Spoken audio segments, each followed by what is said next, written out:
Hello, नमस्कार, आदाब, सत श्री अकाल और अस्सलाम वालेकुम। मैं हूं मोहम्मद अहमद काज़मी, लेकर आया हूं आपका पसंदीदा कार्यक्रम नज़र दुनिया पर। रूस और यूक्रेन के बीच जंग का आज 13वां दिन है। रूस के हमलों में यूक्रेन के सूमी शहर में फंसे सभी 694 भारतीय स्टूडेंट्स को वहां से बाहर निकाल लिया गया है। नई दिल्ली में सेंट्रल मिनिस्टर हरदीप सिंह पुरी ने इसकी जानकारी मीडिया के लोगों को दी है। साथ ही वेस्टर्न मुल्कों की तरफ से भारत पर रूस के खिलाफ नरम रुख अपनाने की वजह से दबाव लगातार बढ़ रहा है। अमेरिका और ब्रिटेन ने खुलकर भारत के यूनाइटेड नेशन जनरल असेंबली और सिक्योरिटी काउंसिल में अपनाए गए रुख पर नाराज़गी जाहिर की है। ब्रिटिश फॉरेन मिनिस्टर ने बताया है कि उन्होंने भारत के फॉरेन मिनिस्टर एस जयशंकर से हुई बातचीत में इसके लिए ख़ास जिक्र किया है। अमेरिका और ब्रिटेन दोनों भारत पर दबाव डालते हुए कुछ मजबूरियों का जिक्र करके भारत को कमज़ोर मुल्क के तौर पर पेश करने की कोशिश कर रहे हैं। इन दोनों मुल्कों से पहले भारत में यूक्रेन और जर्मनी के एम्बेसडर्स ने नाराज़गी जाहिर की थी। साथ ही यूक्रेन से खबर है कि कई शहरों से आम लोगों को निकालने का काम आज बेहतर तरीके से अंजाम पाया गया है। आखिर तक ज़रूर देखें। आपसे गुजारिश है कि अगर आपने अभी तक media star world YouTube channel subscribe नहीं किया है तो सब्सक्राइब कर लें और घंटी दबाना ना भूलें, ताकि हमारी हर नई वीडियो का नोटिफिकेशन आप तक पहुंच सके। आगे बढ़ने से पहले आप में से जो लोग अच्छी अंग्रेज़ी बोलना सीखना चाहें, इस सिलसिले में ऑनलाइन क्लासेस 10 मार्च से शुरू होने जा रही हैं। देखिए इस सिलसिले में अहम जानकारी।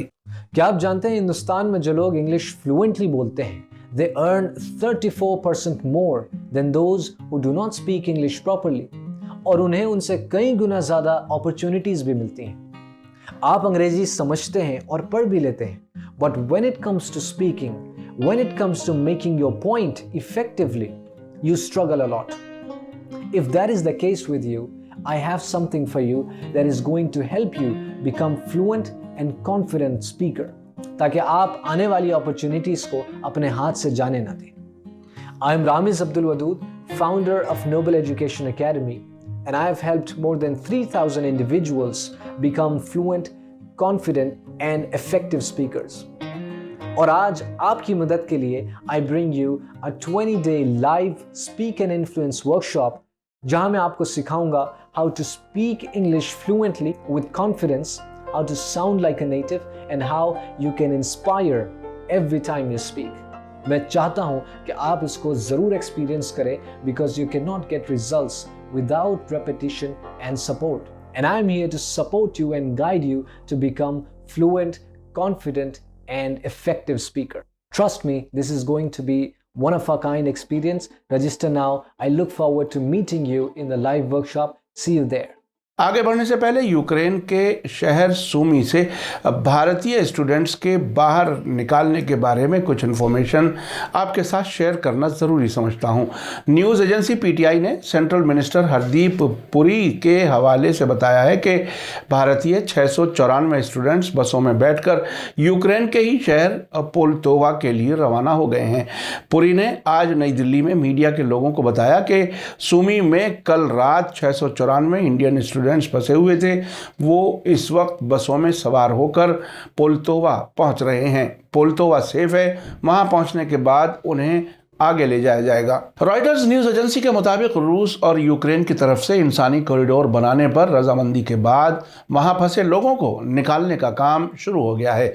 सूमी में रूस और यूक्रेन के बीच सीज फायर सुबह 9 बजे से रात 9 बजे तक लागू है।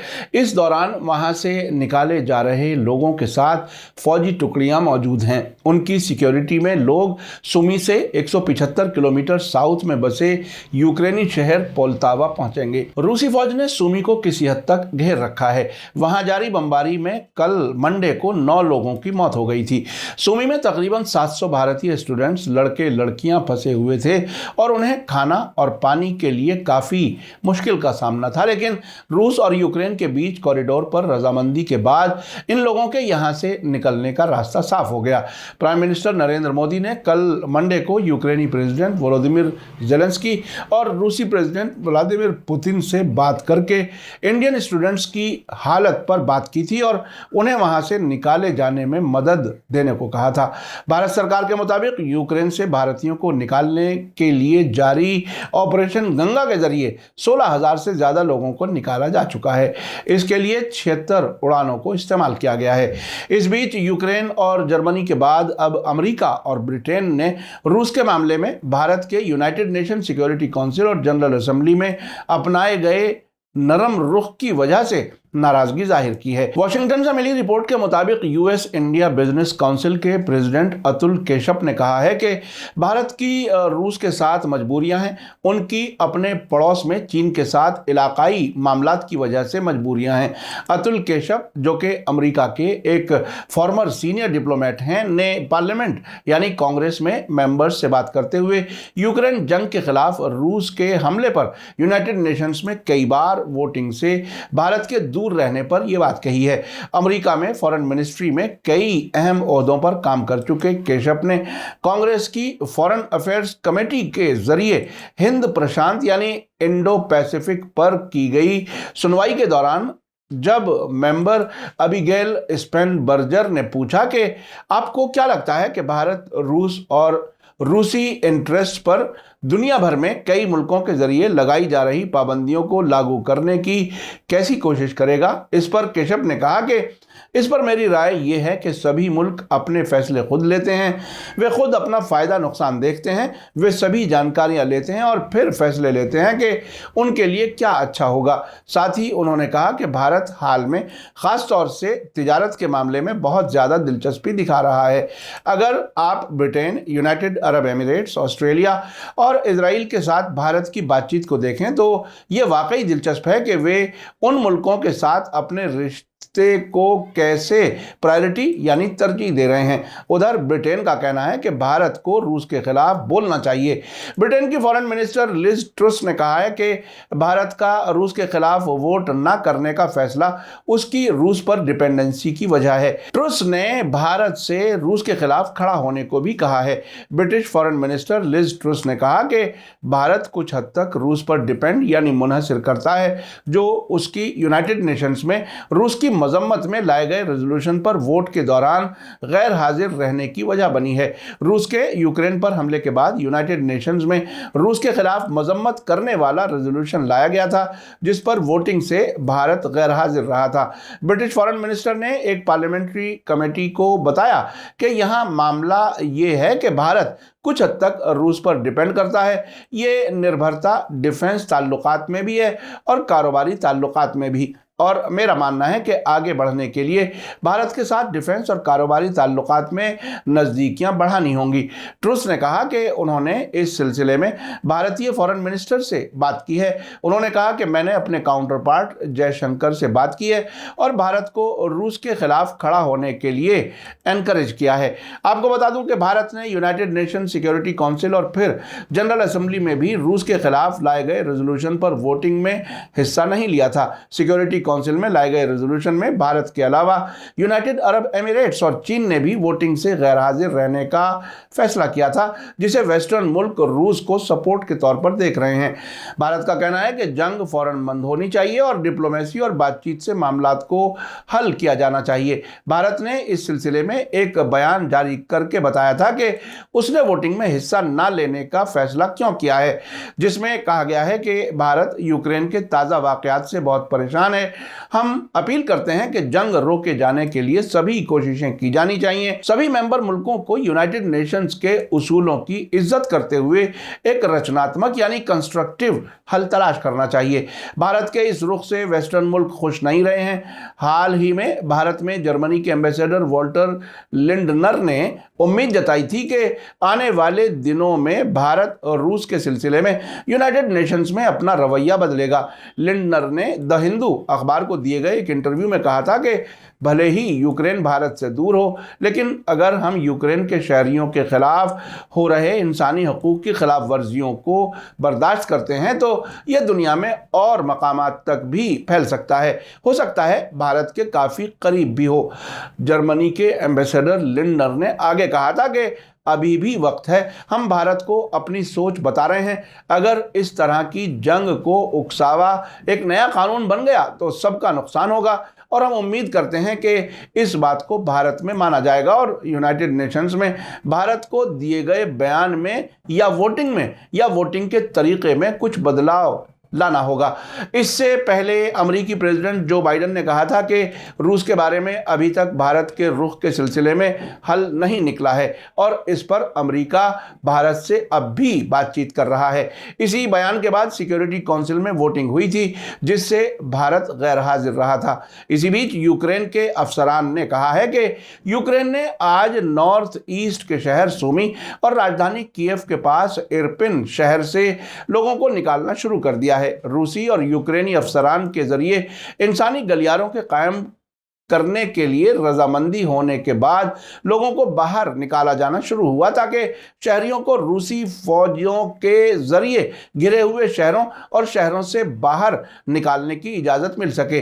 खबर है कि यूक्रेन के प्रेसिडेंट व्लादिमीर ज़ेलेंस्की आज ही कुछ वक्त के बाद ब्रिटेन के हाउस ऑफ कॉमन्स में वीडियो लिंक के जरिए ब्रिटिश पार्लियामेंट को खिताब करेंगे। इससे पहले बेलारूस में होने वाली रूस और यूक्रेन के बीच तीसरे दौर की बातचीत भी नाकाम हो गई। यूक्रेन के डेलीगेशन के एक मेंबर पोडोलिक ने कहा है कि अभी तक ऐसा कोई नतीजा नहीं निकल सका है जिससे कि हालात में कुछ खास सुधार हो सके। इससे पहले भी 2 दौर की बातचीत नाकाम हो चुकी है। अब थर्सडे 10 मार्च को दोनों मुल्कों के फॉरेन मिनिस्टर्स के बीच बातचीत होगी। इस मीटिंग के बारे में यूक्रेन के फॉरेन मिनिस्टर दिमित्री कुलेबा ने 10 मार्च को होने वाली इस मुलाकात को कंफर्म किया है। कुलेबा ने कहा है कि अगर लावरोव संजीदा हकीकी बातचीत के लिए तैयार हैं तो वे भी इसके लिए तैयार हैं। अमेरिकी टीवी चैनल CNN के मुताबिक कुलेबा ने यह भी कहा है कि वो किसी से भी बात करने के लिए तैयार हैं ताकि दोनों मुल्कों के बीच अमन कायम हो सके।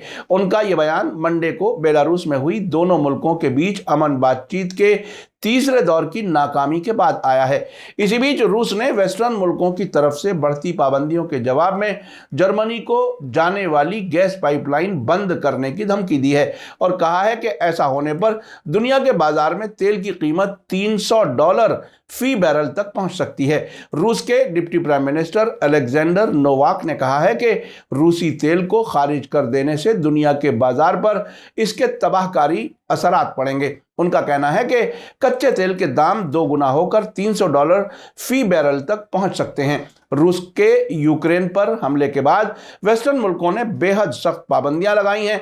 हालांकि इसमें रूस की सबसे अहम इंडस्ट्री गैस और तेल पूरी तरह से शामिल नहीं है। यूक्रेन पर हमले के बाद रूस की इकोनॉमी, बैंकिंग सिस्टम और उसकी करेंसी पर भारी दबाव है। यूरोप और रूस पर गैस, कोयले और तेल पर डिपेंडेंसी को कम करने के लिए अलग रास्ता अपनाने की कोशिश कर रहा है। यूरोपीय यूनियन फिलहाल अपनी जरूरत की आधी गैस, कोयला और तकरीबन 1/3 तेल रूस से ही इंपोर्ट करता है। उधर बीबीसी के मुताबिक रूसी प्रेसिडेंट व्लादिमीर पुतिन पर दबाव बनाने के लिए अमेरिका ने कहा है कि वो और उसके यूरोपीय दोस्त मुल्क रूस से तेल इंपोर्ट करने पर पाबंदी लगाने पर गौर कर रहे हैं। दुनिया भर में तेल के दाम 2008 के बाद सबसे ऊंची सतह पर पहुंच चुके हैं। कल मंडे को कच्चे तेल के दाम $139 फी बैरल पहुंच गए थे। आपने देखा कि अब अमेरिका और यूरोप भारत पर लगातार दबाव बढ़ा रहे हैं। दुनिया के बदलते हालात में अमेरिका और नेटो कमजोरी की तरफ बढ़ते हुए नजर आ रहे हैं। अब तक मीडिया रिपोर्ट्स के मुताबिक अमेरिका, ब्रिटेन, जर्मनी और यूक्रेन की तरफ से भारत के रूस के साथ नरम रुख पर नाराजगी जताई जा चुकी है। अब देखना है कि भारत आने वाले वक्त में अपनी फॉरेन पॉलिसी के इस अहम मोड़ पर खुद फैसले करता है या अमेरिका और उसके साथी मुल्कों के दबाव में आ जाता है या फिर आजादी से अपने फैसले लेता है। यूक्रेन से सूमी शहर से भारत के स्टूडेंट्स के निकलने की खबर आज काफ़ी अच्छी और अहम रही है। अब के बाद वहाँ कितने भारतीय बाकी हैं, इसके बारे में जैसे जैसे हमें खबरें मिलेंगी आप तक पहुँचाने की कोशिश जारी रखेंगे। इसी के साथ मुझे दीजिए इजाज़त। आज का एपिसोड कैसा लगा कमेंट्स में ज़रूर लिखें। थैंक यू, धन्यवाद, शुक्रिया। जय भारत, जय हिंद। मीडिया स्टार वर्ल्ड के और वीडियो देखने के लिए हमारे चैनल को सब्सक्राइब करें और सीधे नोटिफिकेशन पाने के लिए बेल आइकन दबाएं। और अगर हमारी खबर सच्ची और अच्छी लगे तो अपने व्हाट्सएप, इंस्टाग्राम, फेसबुक और ट्विटर अकाउंट पर जरूर शेयर करें।